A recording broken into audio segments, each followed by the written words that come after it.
올 하반기 가장 뜨거웠던 이슈죠. 윤창호법. 오늘부터 시행이 된다고 합니다. 윤창호법 음주운전 처벌 기준이 강화된 거죠. 네, 그러니까 단순 음주운전 처벌 기준이 아니라 음주운전 때문에 위험하게 운전을 해서 사람을 죽거나 다치게 만들었을 경우에 처벌 기준이 강화되는데 과거에 사망사고를 일으켰을 때 1년 이상 징역, 무기징역은 없었거든요. 이게 3년 이상 최고 무기징역까지 처할 수 있고 피해자가 부상을 입었을 경우에는 10년 이하 징역이었던 것이 1년 이상, 그러니까 과거에 사망했던 게 부상 정도로까지 바뀐 거죠. 그러니까 1년 이상 15년 이하 징역이 됐고요.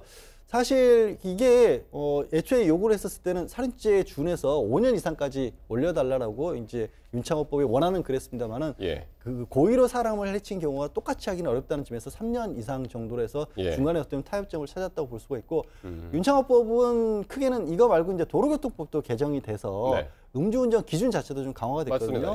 과거에는 음주운전 단속 기준이 0.05였는데 0.03 정도로 떨어졌습니다. 글자 그대로 소주 한 잔 정도만 마셔도 이 음주에 적발이 되고 면허 취소 기준도 0.1에서 0.08로 굉장히 강화가 되는데 이거는 오늘부터 시행되는 게 아니고요. 내년 6월이나 7월 경분에 시행될 예정입니다. 그러니까 두 개가 지금 나뉘어 있습니다. 한쪽은 도로교통법이, 한쪽은 특정범죄 가중처벌에 관한 법률인데 국회에서 통과될 때도 두 개가 나뉘어가지고 그러니까 법 자체가 법이 다릅니다.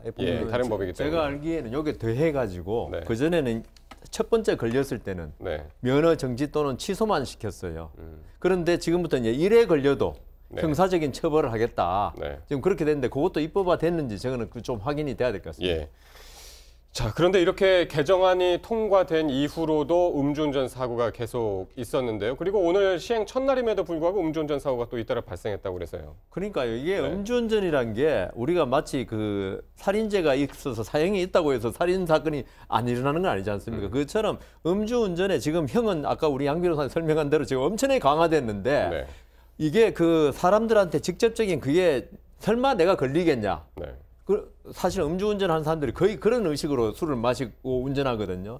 그래서 이게 형을 강화에 앞서서 의식이 완전히 개선돼야 된다. 내가 하는 거는 살인행위다. 이렇게 돼야 되는데 이번에 지금 이 윤창호법이 18일 오늘부터 시행됨에도 오늘 새벽에 벌써 수원에서 그 30대 운전자가 고가차도 그 앞에 왜 충격 흡수돼 이렇게 무슨 물 항아리 같은 거 있지 않습니까? 그걸 부딪혀가지고 동승자 한 명이 다쳤고요. 그다음 또 인천 강화에서도 운전자가 사고를 내고 도망쳐가지고 택시 기사가 다쳐가지고 지금 의식 불명 상태에 있다. 그러니까 이게 법이 이렇게 강화됐는데도 참 정신 못 차린 사람이 많다. 그러니까 단순히 법이 강화된 게 아니라 지금 말씀하신 대로 이런 의식을 좀 바꾸자고 지금 계속 얘기하는 거였잖아요. 이게 윤창호법이 그래서 이슈가 됐고. 그렇죠. 쉽게 안 고쳐지네요. 안 고쳐지네요.